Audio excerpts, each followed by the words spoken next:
que le mariage, lis avec moi à haute voix, mais vraiment à haute voix, parce que ça, c'est un sujet vraiment à haute voix. Ah là, je dis à haute voix. 1, 2, 3.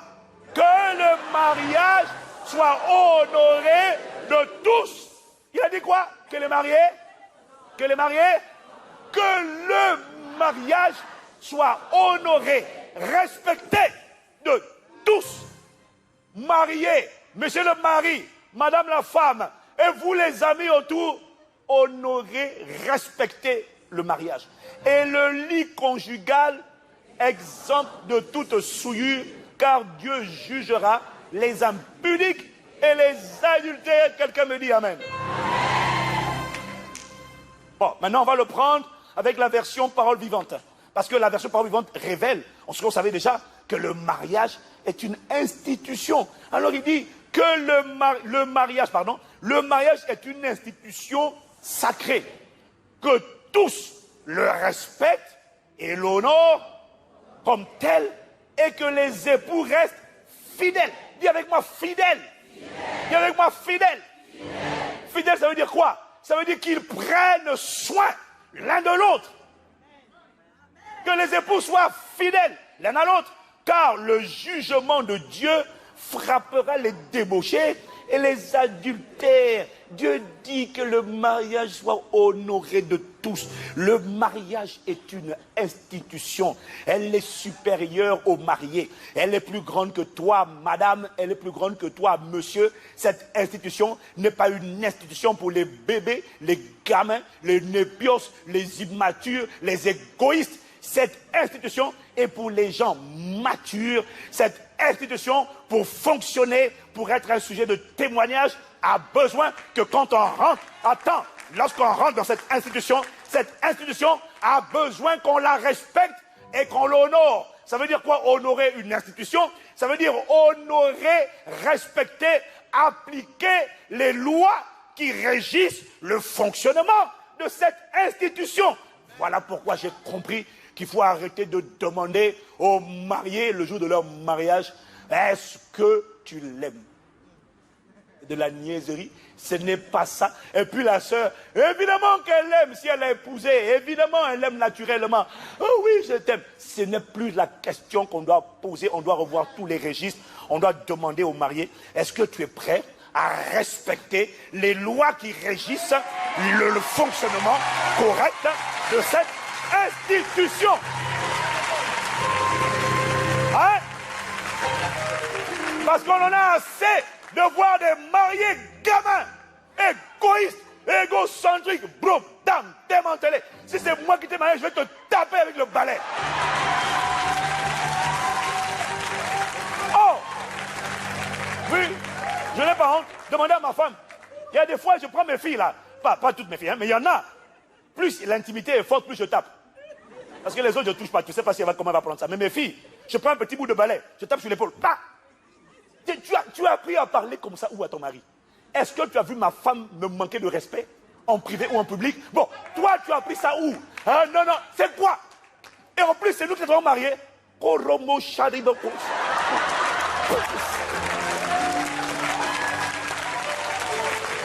Non, attends d'abord. Attends. La question c'est, ouais, bon gars, on va commencer par toi. Parce qu'il y a d'abord mari. Aimez vos femmes. Est-ce que tu es prêt à respecter les lois qui régissent le fonctionnement de cette institution? La première loi, c'est l'amour. Marie aimez vos femmes comme Christ aimait l'église et il s'est livré pour elle. Il s'est livré. Quand l'église n'a pas envie de parler, il est obligé de supporter, on va parler. Donc, quand toi tu pries, parfois il dit, mais tu as déjà pris le même sujet, non? Tu dis, Seigneur, c'est encore moi. Qu'est-ce que Jésus fait? Il écoute. Marie fait pareil. Ouh, écoute, elle a besoin de parler, écoute. Tu es prêt à donner l'écoute? Parce qu'il y a des gars, ils veulent se marier, mais ils n'est pas prêt à changer pour donner. Moi, je veux me marier, frère, pasteur. Mais si elle parle trop, je vais lui dire, arrête de parler. Et gars, ne te marie pas. Arrête de nous, et ne nous faire, non. J'en ai assez de gens qui font ça après le mariage, et la soeur vient se plaindre, mais ils ne parlent pas. Parle! Je lui parle! Parle à la soeur! Elle évacue le stress par la conversation. Parle-lui. Quand tu parles pas, elle commence à paniquer. Parle. T'as pas envie de... Ouais, mais je vais dire quoi encore? Dis comme moi. Parle.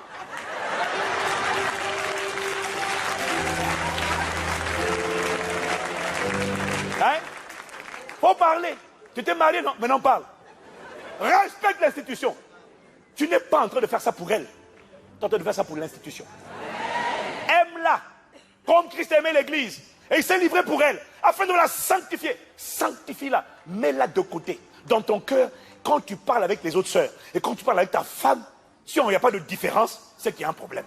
Tu n'as pas sanctifié. Il faut que quand tu parles d'elle, ah, quelle ébauche.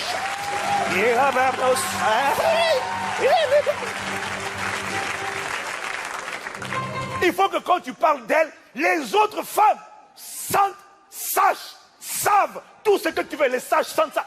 Qu'elles sachent, sentent que c'est ta femme.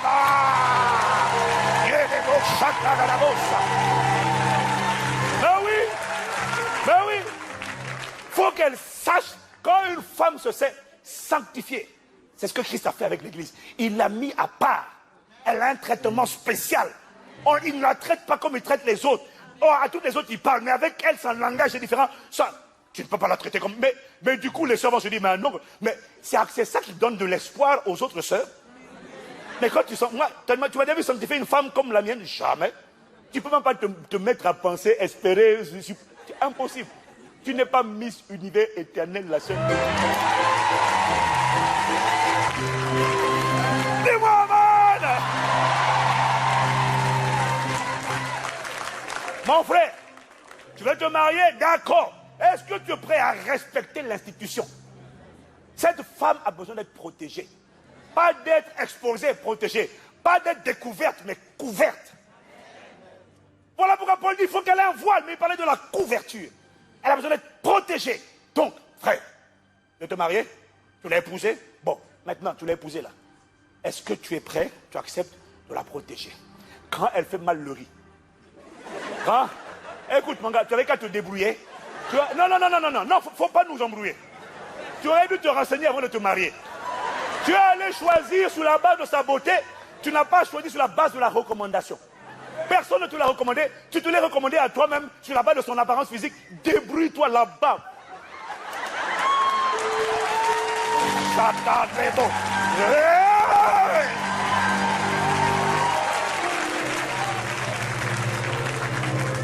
Elle ne sait pas faire à manger.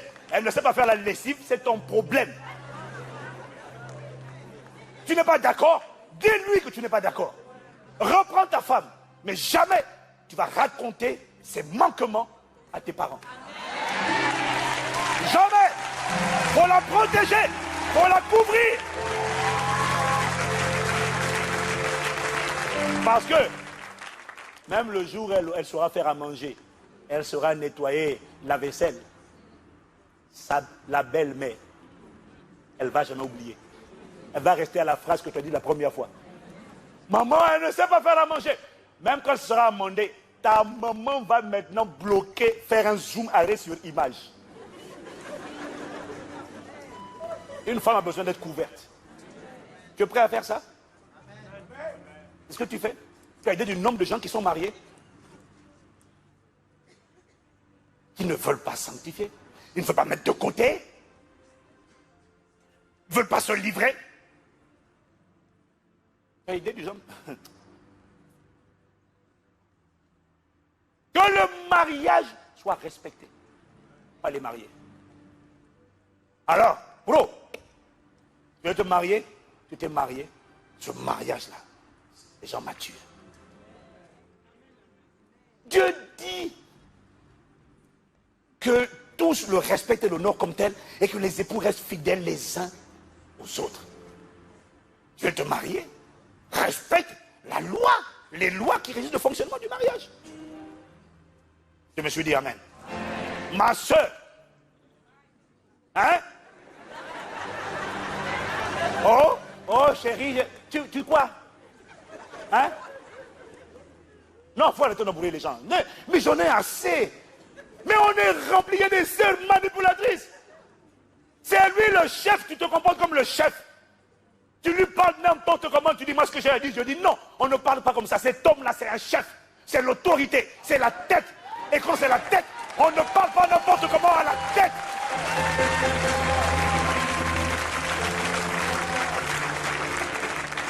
Tu fais ça au travail tu fais ça. Tu vas voir le patron en disant, de toute façon je m'en fous, hein. Monsieur Bernard, de toute façon, non. Tu dis, excusez-moi monsieur le directeur, tu parles avec politesse et révérence même quand tu n'es pas content. Pourquoi tu fais pas ça à la maison? Comment se fait-il que tu respectes d'ailleurs plus ton patron que ton mari? Hey, Katalamo, aïe, ça vient d'où ça? Tu as plus de crainte pour ton patron que pour ton mari. Quelle honte! Quelle honte! Où est-ce que tu as appris à parler avec insolence comme ça à ton mari? Tu as appris ça où? Non, je dis les cas de vérité. Tu ne dis pas les cas de vérité. Et même quand tu me dis quelque chose, il y a la manière de dire. Tu peux avoir raison et tort en même temps. La manière doit être révérencieuse. Tu parles au chef. Parle-lui comme un chef. Traite-le comme un chef. Et arrête. Bon, écoute, ça aussi c'est toi la faute. C'est de toi mon frère là. Non, je reviens sur toi. Non, parce que l'hébreu me fatigue. Mais un mariage fonctionne lorsque la loi de la réciprocité est respectée. Matthieu 7 au verset 12. Tout ce que vous voulez que les hommes fassent pour vous, faites-le de même pour eux. C'est ça qui résume la loi et les prophètes. Hein? Oh! C'est quoi ces hommes-là? Je reviens sur toi, parce que déjà c'est un point que j'avais oublié. Tu ne parles pas. Tu ne converses pas. Tu n'es pas sympathique. Tu es froid comme un glaçon. Hibernatus. Hein? Et maintenant le soir, comme tu n'as pas assouvi son besoin, elle a besoin de parler. Et c'est ça les frères. Et non le soir, comme toi tu es tendu et qu'elle évacue le stress par la conversation, toi tu évacues le stress par la copulation, maintenant le soir, tu essaies de toucher son dos, elle aussi elle dit coupe ta main. Mais là après tu arrives. Ouais, non mais pasteur, non ma femme est insoumise. Non frère, là c'est pas qu'elle est insoumise, c'est que toi tu es un ignorant immature. Donne d'abord l'amour et tu recevras en retour.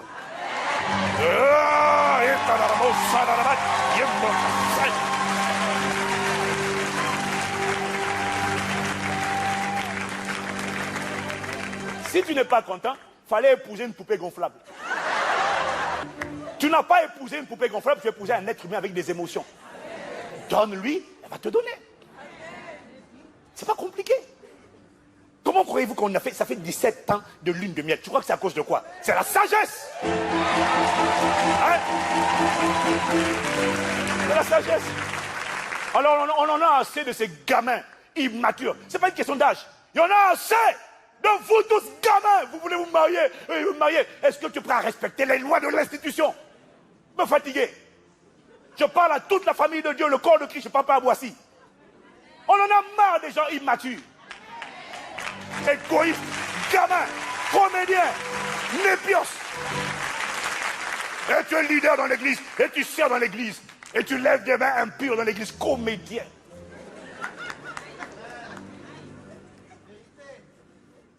Ton corps n'est pas à toi. Respecte-le, ma soeur. Aime-la. Ça ne peut pas échouer. L'institution sera respectée.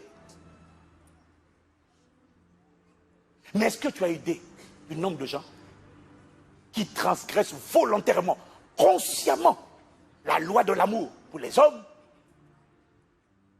la loi du respect pour les femmes, mais ils viennent détenus à l'église? Dieu a dit que le mariage soit honoré. Le lit conjugal exemple de toute souillure. Dieu jugera les débauchés et les adultères. Tu as aidé du nombre de gens qui arrivent. Oh non, mais de toute façon, moi, c'est avec Aïchaël, moi, de toute façon, je ne parle pas. Fallait dire dès le début que tu ne parlais pas. Et fallait lui annoncer que tu ne parlerais pas. Fallait dire ça avant. Et toi, fallait lui dire, dès qu'on sera mariés, je vais t'injurier, mais te manquer de respect, et te critiquer, te salir devant les gens. Mais comme tu n'as jamais vu, je te le promets, devant Dieu, devant les anges, devant les hommes, aujourd'hui, jour de notre union, je te promets de t'injurier. Fallait dire ça. Au moins, il avait le droit de dire non, pasteur, je crois que je change d'avis, je préfère ne pas sceller l'alliance. Tu as aidé du nombre de gens qui font ça, et je sais que tu m'écoutes. Ce qui est terrible, tu sais c'est quoi? Tu ne te rends pas compte que tu es en train de transgresser des lois que Dieu a établies pour l'institution. À cause de toi, les païens vont se moquer. Les démons vont se moquer de l'idée de Dieu. Ils vont dire, tu vois, les idées de Dieu, ça ne marche pas. Dieu dit, si ça marche, à condition que la loi de la réciprocité soit appliquée. Les démons disent, ah. Et sans que tu te rendes compte, en refusant d'obtempérer, de collaborer, de respecter, tu es en train de mépriser Dieu. Parce que tu méprises le mariage. En méprisant le mariage, tu méprises l'instituteur de l'institution, Dieu. Est-ce que tu as idée du nombre de gens qui méprisent Dieu et qui arrivent? Je sais que mon Rédempteur. Pourquoi? Ils sont insouciants. Ça ne leur pose aucun problème. Une voix les a convaincus que tu peux parler n'importe comment à ta femme, tu peux la traiter n'importe comment, tu peux l'exposer devant ses parents, devant ses beaux-parents, tu peux faire tout ce que tu veux. Ma soeur, injurie-le, rabaisse-le, méprise-le, ne t'inquiète pas. Une voix est en train de te dire, ça va aller. Il ordonnera à ses anges de te garder dans toutes ses voies. Ils te porteront sur leurs mains de peur que tes pieds ne heurtent contre une pierre. Dieu sera toujours avec toi. Ça va aller. Et tu as cédé. Là, tu es tombé. Tu n'es pas en train. Tu es au fond. Tombé. Le plus triste, c'est que tu crois que tu es debout.